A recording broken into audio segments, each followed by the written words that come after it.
Capítulo 2. La conquista del Perú. Del Darién al Perú. Existe cierta controversia acerca de la fecha en la que Francisco Pizarro llegó a la Española. Mientras que la mayoría se decanta por su llegada en 1502 dentro de la flota de Nicolás de Obando, otros sostienen que, siempre protegido por su tío Juan Pizarro, el trujillano viajó al Nuevo Mundo en 1504, en el cuarto viaje de Cristóbal Colón. Aunque el joven Francisco no participó en las conquistas y repartimientos que en ese tiempo se hicieron, su figura empezó a adoptar perfiles propios a la sombra de Alonso de Ojeda.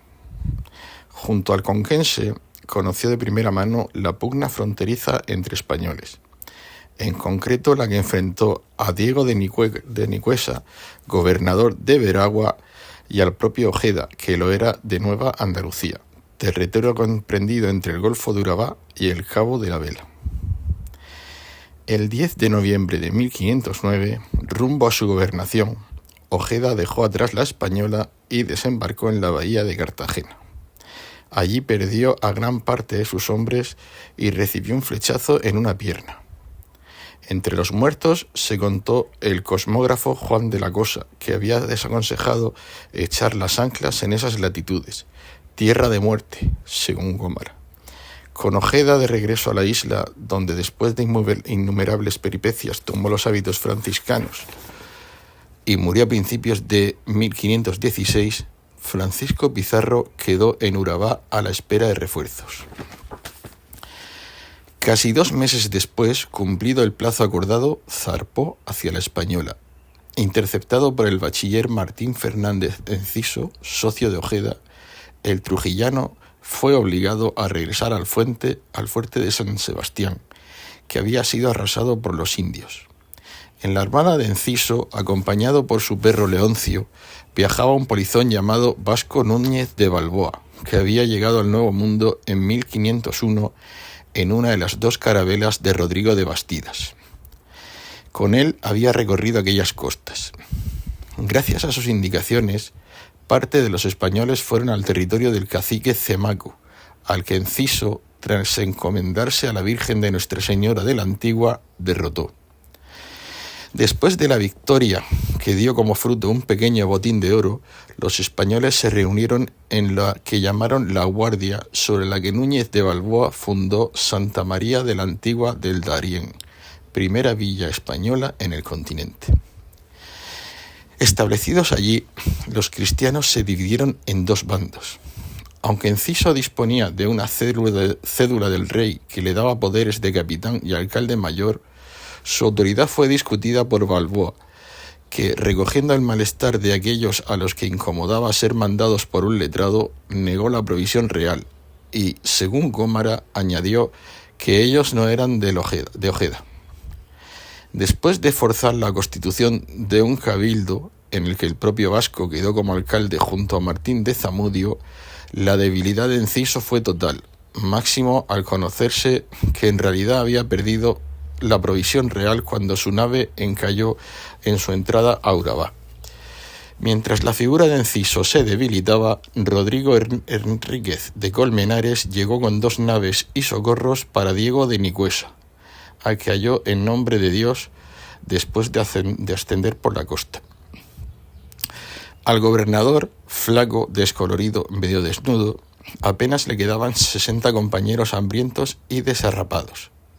La aparición de Colmenares actuó como un revulsivo hasta el punto de que Nicuesa, ante la ausencia de Ojeda, se dirigió hasta Santa María para ponerla bajo su gobernación, pues caía al oeste del Golfo de Urabá. Alertados de ese movimiento, Balboa y Enciso impidieron el desembarco. El 1 de marzo de 1511, sin poder entrar en la villa, Nicuesa se dirigió a la Española, muriendo durante el naufragio de su nave.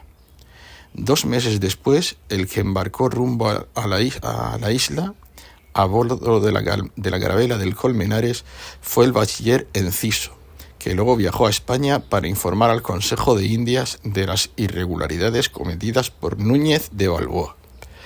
Al otro lado del océano, la real cédula dada al virrey Diego Colón el 25 de julio de ese 1511, en la que recomendaba el envío a la Española de gente de la montaña y de Guipúzcoa, y se habilitaban auxilios para Nicuesa y Ojeda, llegó tarde para estos últimos. Establecido en una Santa María regida por Núñez de Balboa, Francisco Pizarro quedó desvinculado del último lazo que le unía a Alonso de Ojeda. Convertido en señor del Darién, Núñez de Balboa, a la cabeza de 130 hombres, prendió al cacique Careta y le ofreció protección contra su enemigo Ponca a cambio de alimentos.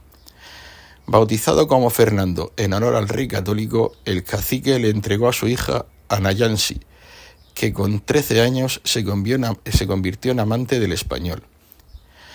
Derrotado Ponca, Balboa se dirigió al territorio del cacique de Comogre, que lo recibió pacíficamente y se bautizó como Carlos en honor al príncipe de Castilla. Después de entregarle 70 esclavos y oro, aquel señor le dijo que fuera a Tubanama para obtener más metal precioso y le habló de otro mar en el que desembocaban ríos que contenían abundantes pepitas de oro. Testigo de todo aquello, Francisco Pizarro tomó sin duda buena nota de cómo actuar dentro del mosaico de tribus, a menudo enfrentadas en el que se hallaban.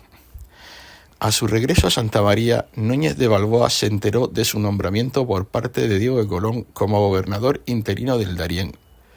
Revestido de ese poder, en lugar de dirigirse hacia donde le había indicado el cacique, se adentró en la provincia de Urabá, acaso pensando hallar también allí las aguas del Nuevo Mar. Con 160 hombres y Rodrigo de Colmenares como lugarteniente, Núñez de Balboa se embarcó en un bergantín al que acompañó una flotilla de canoas. Con estas embarcaciones costeó el Golfo y desembarcó en Urabá. Después penetró en la provincia de Ceracana y subió por el que llamaron Río Negro hasta dar con la tribu del cacique Albanumaque, al que le habló de un lugar donde los hombres cogían pepitas de oro del tamaño de naranjas. Ese lugar que prefiguraba el mítico El Dorado se llamaba Danaibe. La rebelión india que se fraguó a su espada obligó a Balboa a regresar a Santa María. Después de recibir refuerzos desde la Española, mientras Colmenares le desacreditaba en España, Balboa decidió ir en busca del anunciado mar. El 1 de septiembre de 1513, a bordo de un pequeño barco y 9 canoas, partió del puerto de Santa María con 190 hombres y un buen número de indios amigos. En Puerto Careta dejó más de la mitad y siguió con 92 soldados y 2 sacerdotes. En la mañana del 25 de septiembre, Vasco Núñez de Balboa se adelantó a su hueste y coronó una cima desde la que contempló el Océano Pacífico, al que se dio el nombre de Mar del Sur. Después hizo llamar a sus hombres,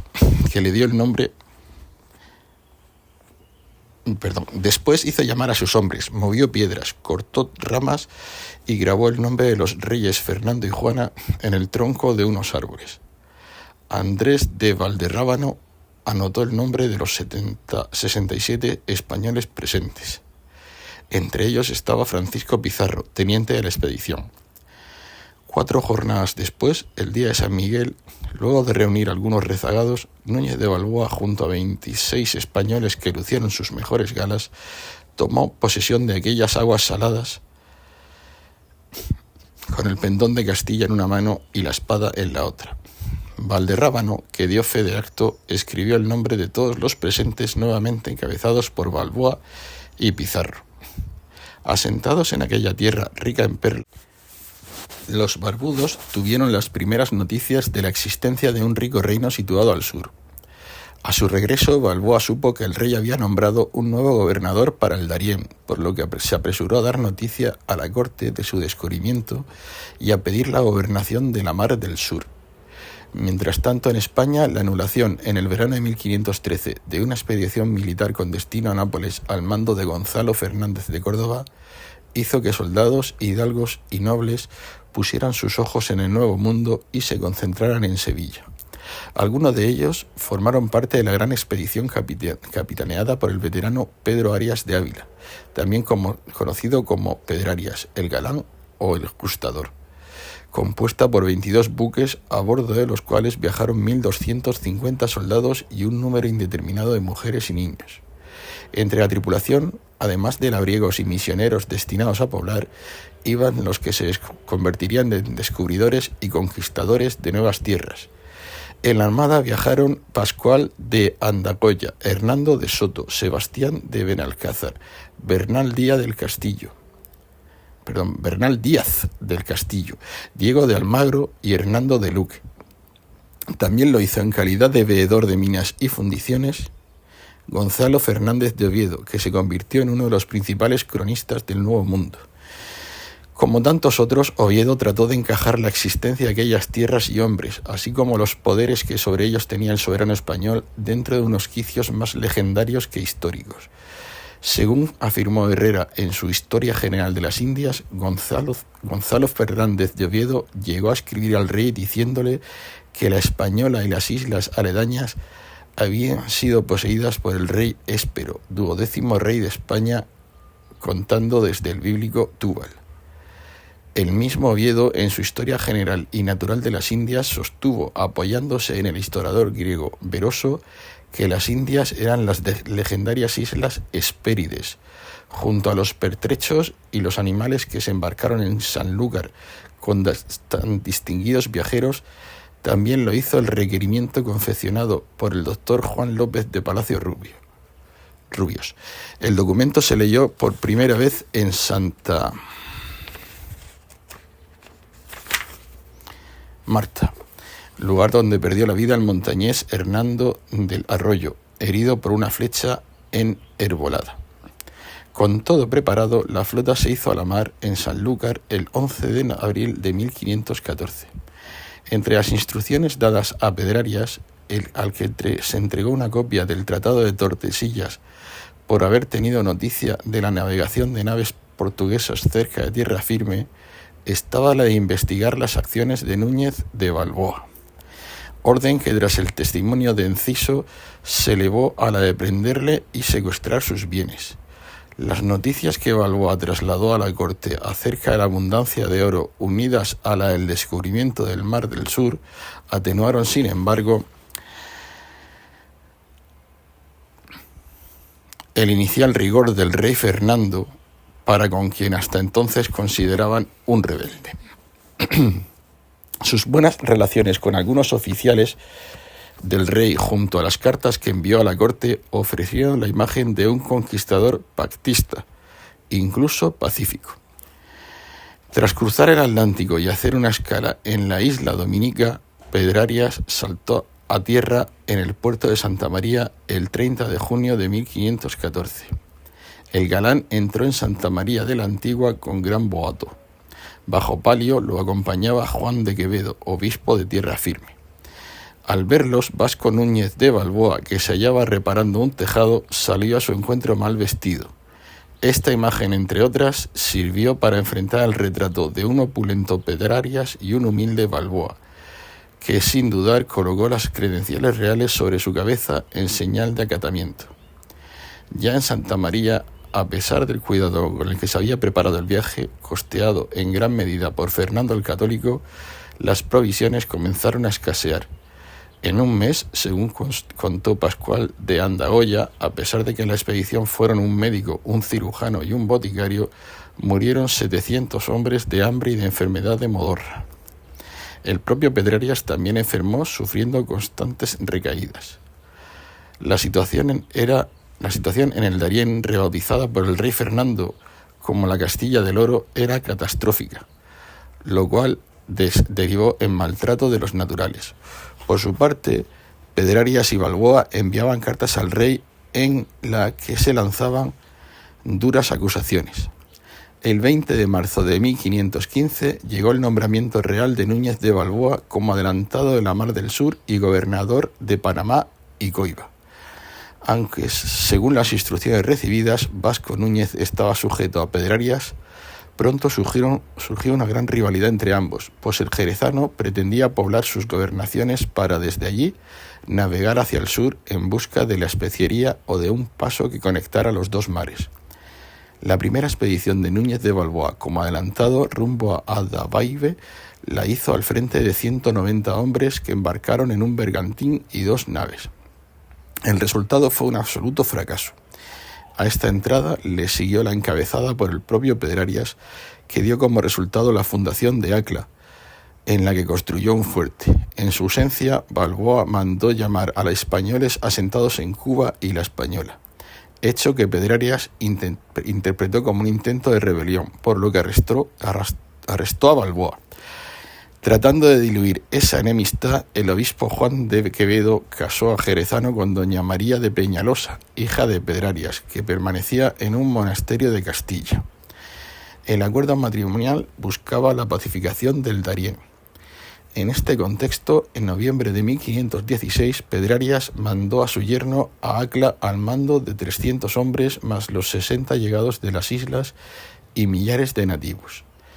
En Acla, Balboa fundó la Compañía del Mar del Sur, precedente de la que unió a Francisco Pizarro y a Diego de Almagro años después. Junto a la desembocadura del río de las Navas, el jerezano construyó un astillero para fabricar las naves que fueron destruidas por una crecida fluvial. Una vez reparadas, Balboa se echó al mar. En su travesía llegó hasta el que llamó Puerto de Peñas, al confundir las ballenas que allí había con rocas. Ese enclave fue el que Pizarro bautizó años después como Puerto Piñas. A su regreso, Pasco Núñez supo que la corte había decidido sustituir a Pedrarias por un nuevo gobernador, Lope de Sosa. En la flota que traía Lope de Sosa, que falleció antes de llegar a su destino, viajaba Gonzalo Fernández de Oviedo, que regresaba de España después de enfrentarse a Fray Bartolomé de las Casas. Ambos trataban de desarrollar diferentes proyectos de implantación hispana, para los cuales recibieron sendas gobernaciones. Oviedo obtuvo la de Santa Marta, donde pensaba sujetar a los españoles a la tierra fundando pueblos, objetivo para el que solicitó sin éxito la concesión de 100 hábitos de Santiago para los hijosdalgos que allí se establecieran. Las Casas, por su parte, ligado a un modelo teocrático que fracasó estrepitosamente, recibió la gobernación de Cumaná. En busca de una mejor tierra, Pedrarias fundó la ciudad de Nuestra Señora de la Asunción de Panamá el 15 de agosto de 1519, quedando Fernández de Oviedo en Santa María de la Antigua. Allí fue gravemente herido por quien se supuso que era un sicario de Pedrarias. Recuperado de sus lesiones, después de superar el juicio de residencia que fue sometido, regresó a España en 1523 y fue recibido por el rey Carlos. Desde la costa, Balboa envió a sus fieles a Acla para entrar de noche y conocer quién ostentaba realmente el poder. Uno de ellos, Andrés Gravito, al ser detenido, confesó el doble juego del adelantado. El jerezano pretendía que en caso de que Pedrarias hubiera sido reemplazado, sus enviados regresaran diciendo que lo habían nombrado gobernador. La muerte de Sosa truncó el plan. Enterado de estas maniobras, Pedrarias escribió a Balboa pidiéndole que acudiera a Acla. Una vez allí, fue encarcelado, acusado de intento de rebelión contra Pedrarias y la corona, cargos a los que se unieron los excesos sometidos contra Nicuesa, Ojeda y Enciso. Pasco Núñez de Balboa fue sentenciado a muerte, según refiere Bethany Aram, el 28 de diciembre de 1518. A tan grandes acusaciones se añadieron los testimonios de Beltrán de Guevara, Rogel de Loria, Diego de la Tobilla, Jorge de Espinosa y Diego Rodríguez, que solicitaron que la expedición continuase sin Balboa, quien había tratado de retenerlos por la fuerza en virtud de su cargo de gobernador. Los declarantes pedían aprovechar los meses de verano para poder navegar y recuperar su inversión. La nueva expedición debía capitanearla Gaspar de Espinosa. En enero de 1519, Pasco Núñez de Balboa fue decapitado junto a Fernando de Argüello, Luis Botello, Hernández Muñoz y Andrés de Valderrábano. Francisco Pizarro, que había hecho una entrada en la tierra de los caciques Turni y Guajanica un año antes, fue testigo de aquellas ejecuciones que Pedrarias contempló a través de las cañas de bohío en el que se ocultó. De hecho, el de Trujillo participó en el arresto del jerezano, que al verlo le dijo: «¿No solíais vos antes salir así a recibirme?». Pizarro se excusó respondiendo que recibía órdenes. El rastreo documental realizado por Aram no localizó ningún testimonio abiertamente favorable a Balboa, por lo que la actitud de Pizarro no constituye una excepción. Ejecutados, Balboa Pedrarias tomó de nuevo posesión del Mar del Sur en una ceremonia en la que llevó una bandera blanca con la imagen de la Virgen y un pendón rojo con un escudo real. En la orilla, bajo el sonido de las trompetas, Pedrarias cortó ramas, clavó una cruz, entró en el mar y navegó por él. Entre el puñado de hombres que presenció esa escena cargada de simbolismo estuvo Francisco Pizarro, que juró obediencia al rey Carlos, a la reina Juana, a Pedrarias y a quien le sucediera en la gobernación de la tierra. 2 días después, la ceremonia se repitió en la isla de Flores, a cuyo cacique Terrarique, una vez bautizado, se le entregó la bandera real. 3 años más tarde, en la ciudad de Panamá, el trujillano fue requerido por Pedrarias para revisar las encomiendas concedidas. La confianza depositada en Pizarro demuestra hasta qué punto, en contraste con algunas de las imágenes que se han construido sobre él, era considerado un hombre con dotes de gobierno. Fin del capítulo 2.